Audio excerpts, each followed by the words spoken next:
Hi Platterful friends! Welcome back to our monthly tutorial. Today we're focusing on prepping our cheeses and meats before we build the board. And trust me, these little details make all the difference.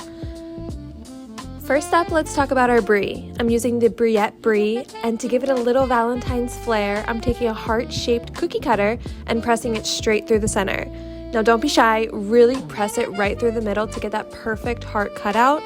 Brie is a soft ripened cheese with that beautiful bloomy rind, so it cuts cleanly but still keeps that creamy interior intact. And here's the fun part, we're not wasting that heart space. Later on, we're going to fill that cutout with jam. So not only does it look adorable, but the sweetness paired with that buttery, slightly earthy brie is such a dreamy combination. Next, we're moving on to the Wensleydale Lemon Honey cheese. This one is naturally crumbly, and instead of fighting the texture, we're going to embrace it. So I'm simply taking a cheese knife and breaking off rustic, messy chunks. Let the cheese just do its thing. Those imperfect crumbles add dimension and texture to the board, which makes everything feel abundant and inviting. Now, for those of you with the large kits, you also receive the Cumin gouda.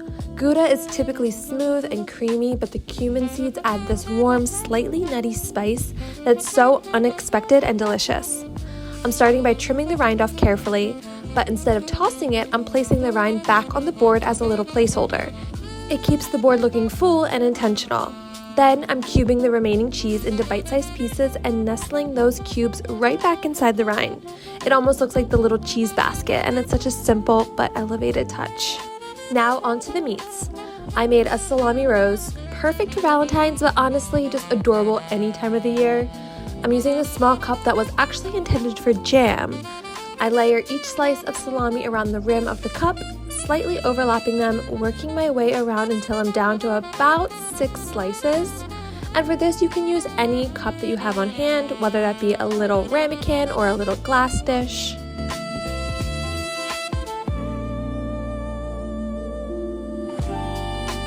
With those last 6 slices, I lay them flat on the board, overlapping halfway over each other in a line.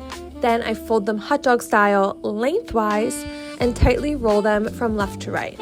This will become the center of the rose, and I tuck that rolled piece right back into the center of the cup. It's such a simple technique that makes a huge visual impact. I even go ahead and fluff the outer pieces of the pepperoni slices almost as if it were the petals to give it that fuller look.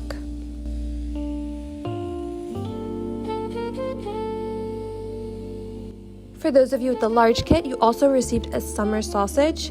I removed the casing first, I always take that outer layer off, and then simply sliced it into thin circles. Clean, classic, and perfect for stacking or fanning out later on the board. Alright, now that all of our elements are prepped and ready to go, stay tuned to watch how I build the board and bring everything together.